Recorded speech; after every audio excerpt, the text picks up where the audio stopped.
So I saw in my dream that Christian turned out of the narrow way to go to Mr. Legality's house for help.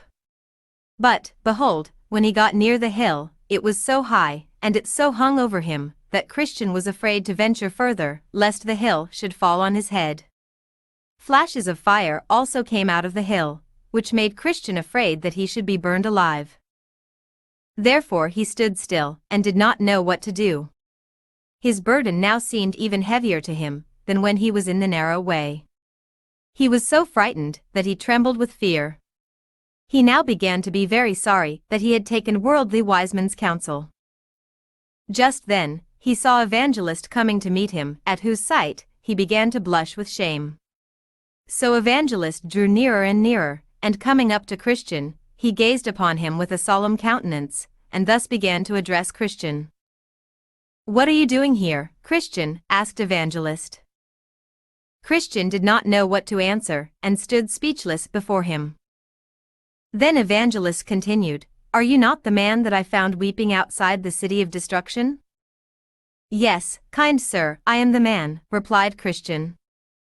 "Did I not direct you to the way which leads to yonder narrow gate?" questioned Evangelist. "Yes, dear sir," Christian said.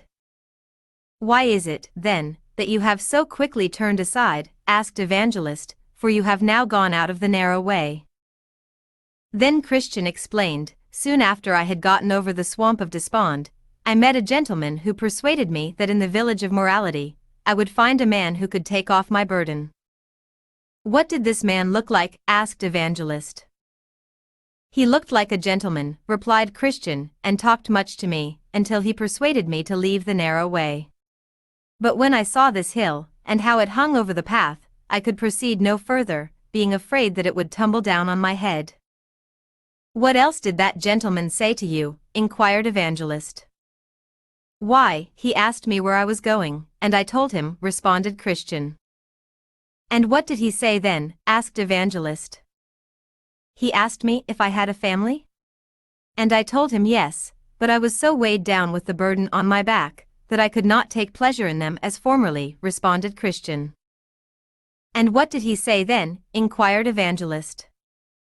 "He entreated me to get rid of my burden as fast as I could, and I told him that this was the very thing I sought, and that I was going to yonder gate, to receive further direction how I may get to the place of deliverance. Then he said that he would show me a better way, much shorter, which was not so attended with difficulties as the narrow way in which I was going. He said that this new way would bring me to a gentleman's house who had skill to take off my heavy burden. So I believed him, and turned out of the narrow way, hoping that I might soon be eased of my burden. But when I came to this place, and beheld these dreadful things, I stopped for fear of the danger, and now I do not know what to do."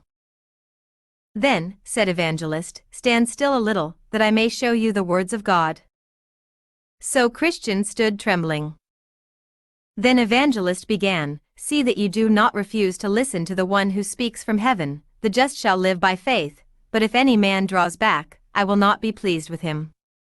Christian, you are the man who is running into this misery. You have begun to reject the counsel of the Most High God, and to draw back from the way of peace, even to the hazard of your soul's perdition." Then Christian fell down at his feet as dead, crying, "Woe is me, for I am undone." At the sight of which, Evangelist caught him by the right hand, saying, "All kinds of sin and blasphemies shall be forgiven. Stop doubting and believe." Then Christian began to revive, and stood up trembling before Evangelist.